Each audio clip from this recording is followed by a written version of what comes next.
Euzu billahi mineşşeytanirracim. Bismillahirrahmanirrahim. Elhamdülillah ve salatu ve selamu ala Resulillah.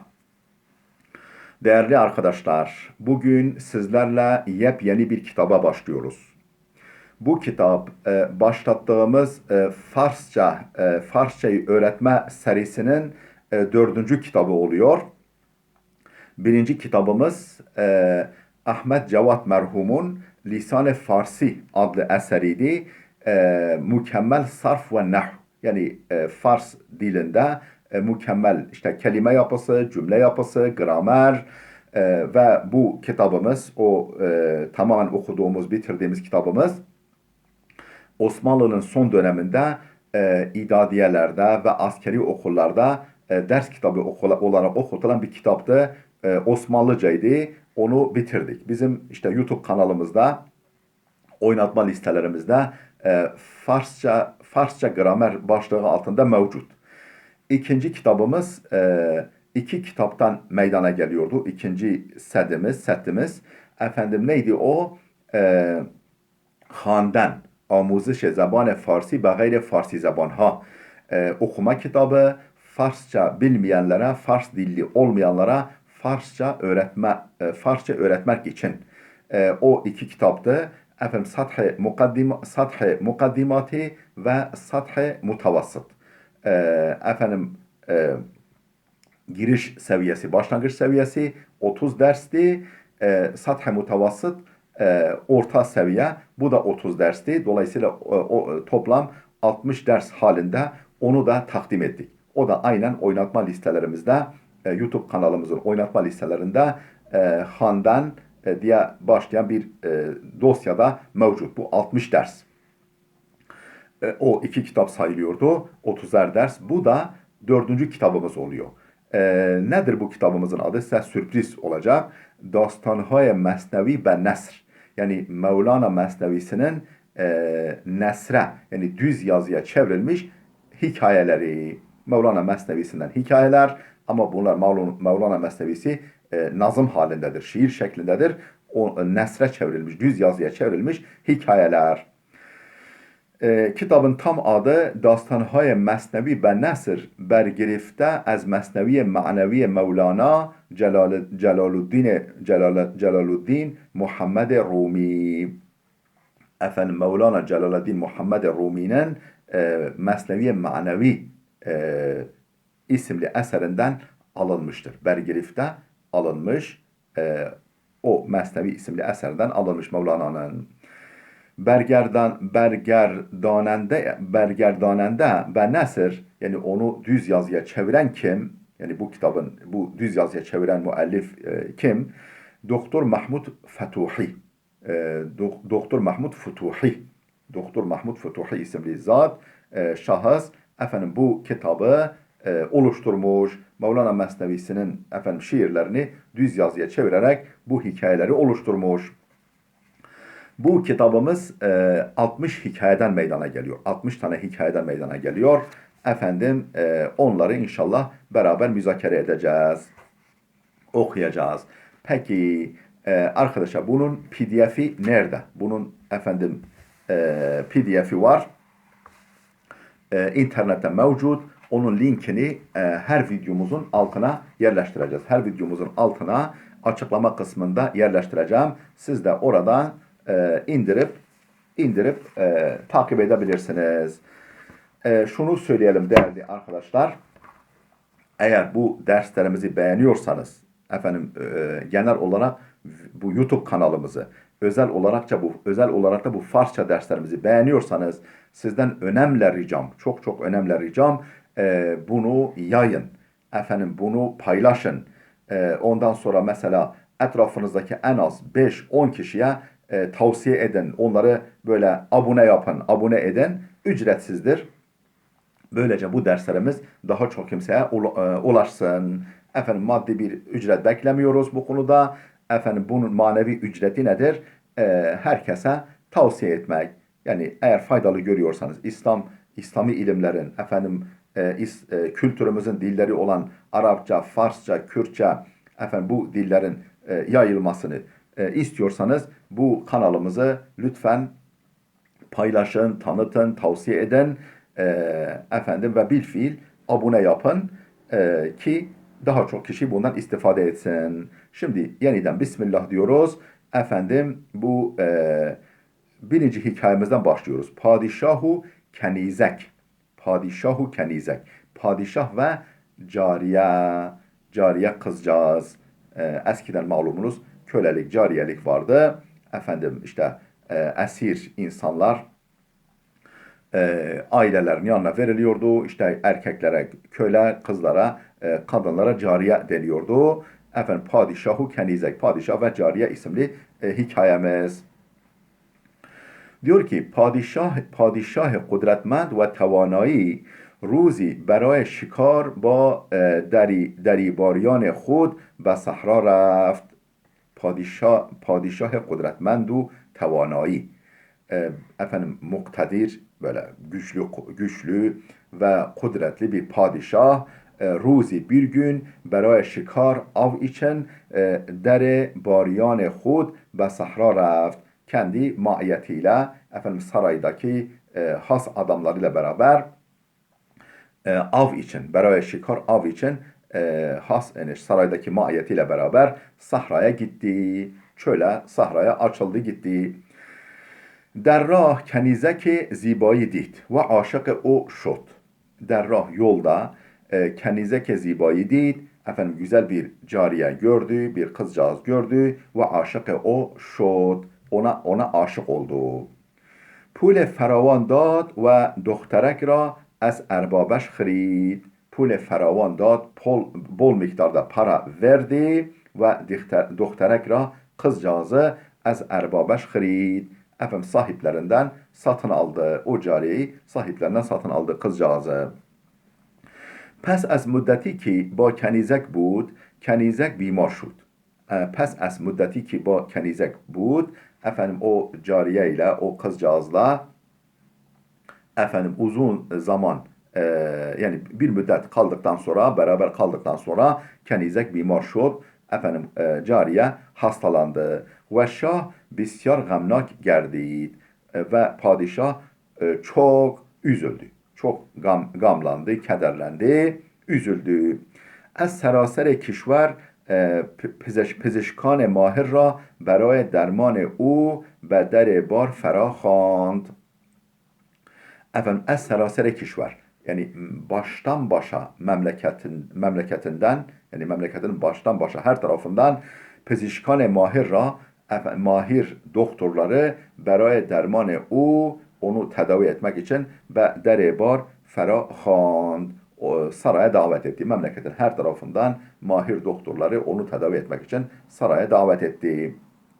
Ve گفت جان من به جان این کنیزک و به جان این کنیزک وابسته است. Ve dedi ki can men benim canım به جان این کنیزک وابسته است. Benim canım bu cariyenin efendim bu kızcağızın canına bağlıdır. Yani efendim o canı kurtulursa ben de yaşarım. O ölürse ben de ölürüm. Benim canım onun canına bağlıdır. Onun canının varlığına bağlıdır dedi. اگر او درمان نشود من هم خواهم مرد. اگر او درمان نشود eğer o tedavi edilmezse ben de خواهم مرد ben de ölürüm. Ben de öleceğim. Herkes جانان مرا درمان کند هر کسی جانان مرا درمان کند طلا و مروارید فراوان به او میدهم. Herkes yani her kim ki canane mera benim işte cananım benim canım kadar sevdiğim bu insanı derman kunet tedavi ederse kim benim cananımı sevdiğimi tedavi ederse طلاء mirvaride feravan ve umideham ona altın ve bol miktarda mücevher vereceğim. Altın mücevher ona bol miktarda vereceğim. پزشکان گفتند doktorlar dediler ki ma canbazi میکنیم ما جانبازی میکنیم biz efendim çok yani fedakarlık edeceğiz çok büyük gayret gösteririz ve ba hem fikri و مشاوره او را حتما درمان میکنیم و با همفکری yani fikirlerimizi, düşüncelerimizi birleştirerek ve müşavere danışarak, birbirimize danışarak o ra hatmen derman mikonیم. Onu kesinlikle tedavi ederiz. Onu kesinlikle tedavi ederiz. Her یک از ما یک مسیح şifa dehende است. Her یک از ما bizden her birimiz یک مسیح şifa dehende است. Efendim şifa dağıtan birer Mesihiz. Birer Mesih gibiyiz. Yani biz Hazreti İsa nasıl ki ölüleri bile diriltiyordu. Efendim çok ağır hastalıkları, anadan doğma körleri bile iyileştiriyordu. Bizlerden her birisi de şifa dağıtan birer Mesih gibiyiz. Birer İsa gibiyiz.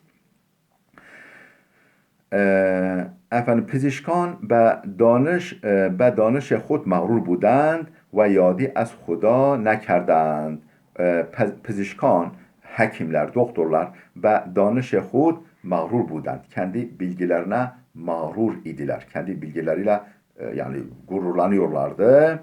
Ve yadi az Huda nekerdend ve Allah'ın adını anmadılar. Yani inşallah falan demediler. Yani Allah'ı anmadılar. خدا هم عجز و ناتوانی آنها را به ایشان نشان داد. Allah da onların acizliğini ve güçsüzlüğünü onlara ve işan nişan dad. Onlara gösterdi. Huda hem Allah da acz u natavani onha ra onların acizlik ve güçsüzlüğünü ve işan nişan dad. Onlara gösterdi. Onların acizliğini ortaya koydu. Pezişkan her çi kerdend fayda nedaşt. Hekimler ne yaptılarsa fayda vermedi.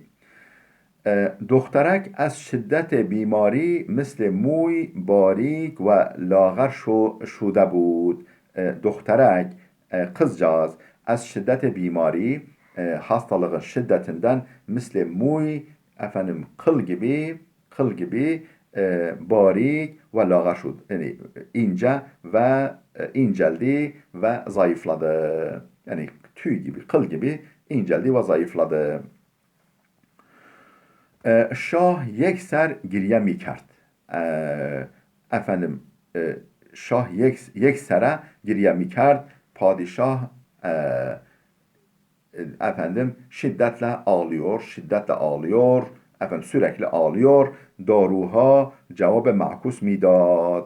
Daruha ilaçlar cevabı makus midad. Efendim ters etki yaptılar. Ters yani umulanın tersine cevap verdiler ilaçlar. Yani faydalı olmadı, bilakis zararı oldu. Şah az pezişkan naumid şud. Padişah efendim hekimlerden ümitsizleşti, ümidini kesti. Padişah az pezişkan naumid şud ve pa berhene ve mescid reft. Pa berhene ne demek? Yani yalın ayak ve pa berhene yalın ayak ve mescid reft. Camiye gitti ve der mihrab mescid begiryen nişist ve mescidin mihrabında ağlamaya koyuldu. Ağlamak üzere orada oturdu. An kadar geriye kert ki az huş reft. O kadar ağladı ki kendini kaybetti. An kadar geriye kert ki az huş reft. Vakti be huş amet dua kert. Böyle bir daha kendine geldiğinde dua etti. Kendine geldiğinde dua etti. Guft ey Hudaya bakşende, ey bağışlayıcı Allah'ım dedi. من چی بگویم تو اسرار درون مرا روشنی میدانی. من چی بگویم ben ne diyeyim tu esrar derune mera ve ruşeni midani. Sen benim içimin sırlarını gayet açık bir şekilde, gayet iyi bir şekilde biliyorsun. ای خدایی که همیشه پشتیبان ما بوده ای. بار دیگر ما اشتباه کردیم. efendim ne diyor? Ey Hudayı ki hemşe piştiban ma budeyi. Ey sürekli olarak bize destek çıkan, efendim bize arka çıkan Allah. Yani sürekli olarak efendim bizi destekleyen, yardımcımız olan, imdadımıza koşan Allah. Bari diğer bir kez daha ma iştibah kerdim. Biz yanıldık, günah işledik. Efendim hata ettik, günah işledik. Yani bizi affet. Ondan sonra bizim yardımımıza koş. Şah az canu dil dua کرد. Padişah efendim canu gönülden dua etti. Nagihan deryaya بخشش و لطف خداوند جوشید. Nagihan ansızın deryaya بخشش و لطف خداوند Allah'ın ihsan ve lütuf deryası coşid. Efendim coştu. Efendim Allah'ın ihsan, bahşiş yani ihsan ve lütuf deryası coştu. Allah'ın şah der miyane giriye ve khab reft. Padişah o ağlama sırasında uykuya daldı.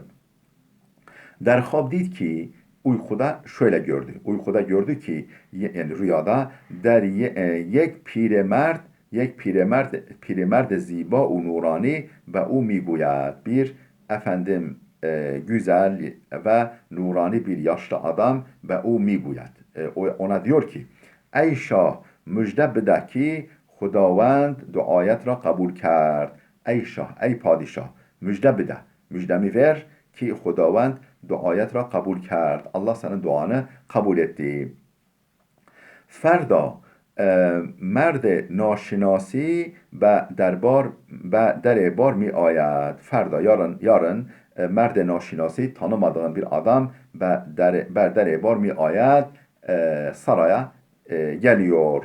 O pezişk danایی است.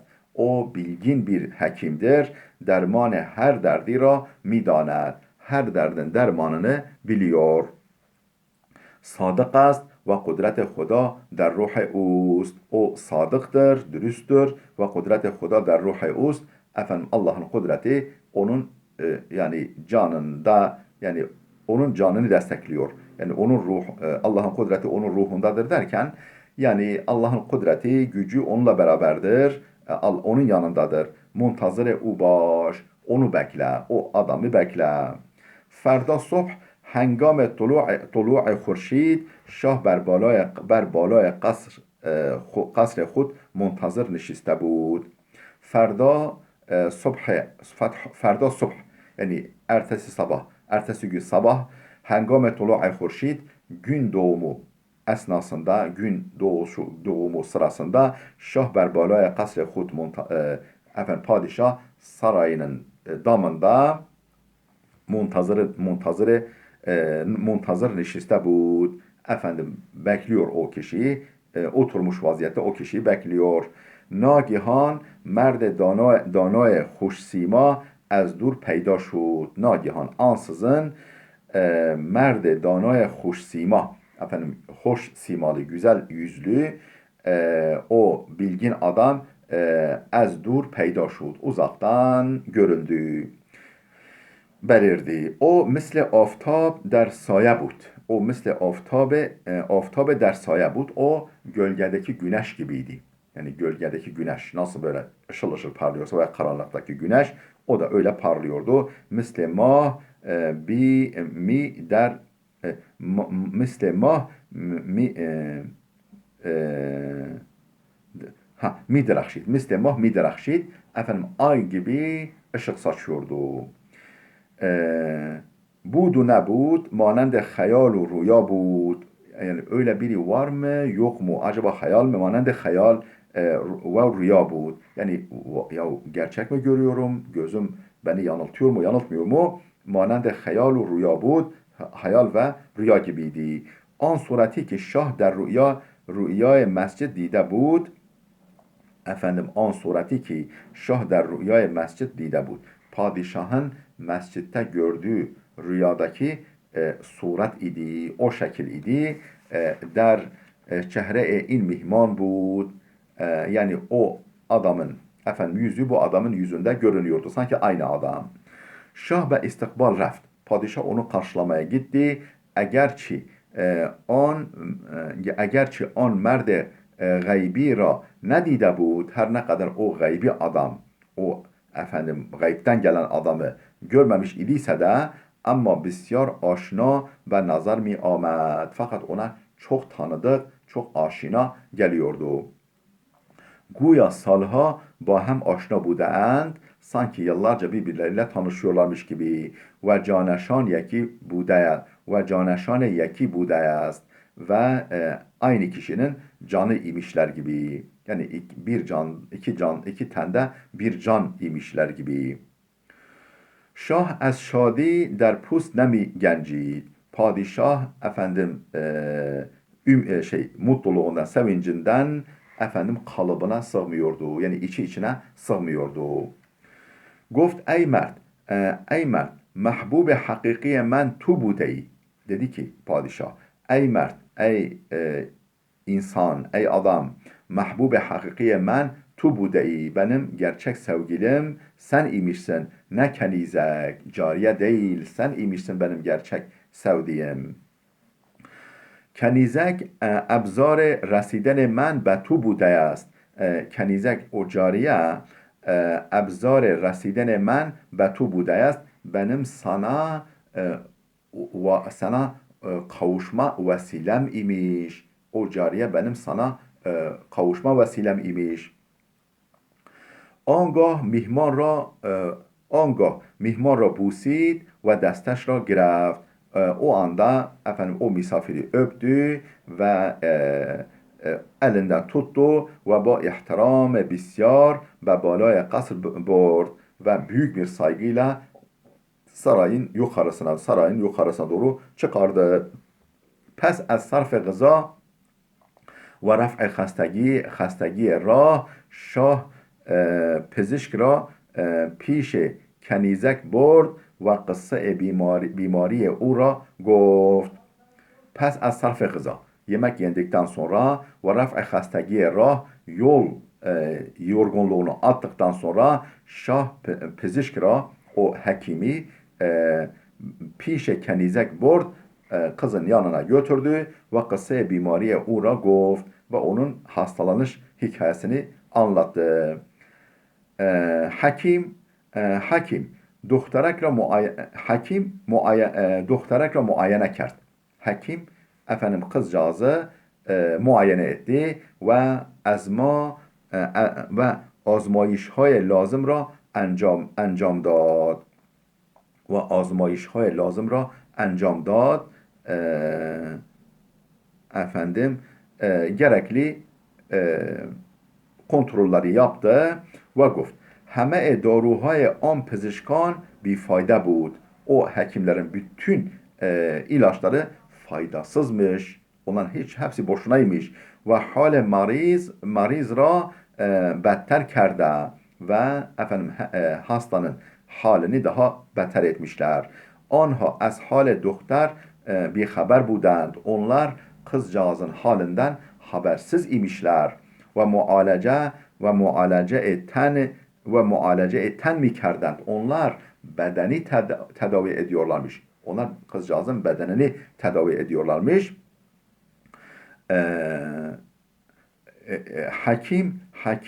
Hakim bimariye doktorek ra keşf kerd. O hakim yani hakim kızcağızın hastalığını keşfetti yani teşhis etti ama be şah negoft fakat padişaha demedi. O fehmid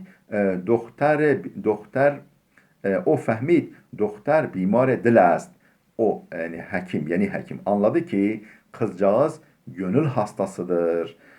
Teneş hoş است. Onun efendim bedeni iyidir ve giriftar dil است ve gönlünü kaptırmış. Giriftar dil است yani gönlünü kaptırmış. Aşık است, aşıktır. عاشقی پیداست از زاری دل نیست بیماری çu بیماری dil bu bir şiirdir. Yani kalbin ağıtından bir sevgili belirir. Gönül hastalığı gibi hastalık yoktur. Aşıkı peydast az zariye dil efendim yani gönlün ağıtından aşık anlaşılır. Anlaşılır. Nist bimari, çu bimariye dil efendim gönül hastalığı için hastalık yoktur. Yani gönül hastalandığı zaman yani aşk hastalığına tutulduğu zaman artık o ayan olur, yayılır, efendim içeride tutulamaz. Kendini mutlaka ele verir. Efendim hikayemiz ne kadar sürer? Evet, değerli dostlar, bu hikayemiz burada yani bitmedi, daha var. Videomuz oldukça uzadı. Burada dursun. İnşallah gelecek dersimizde kaldığımız yerden devam edeceğiz.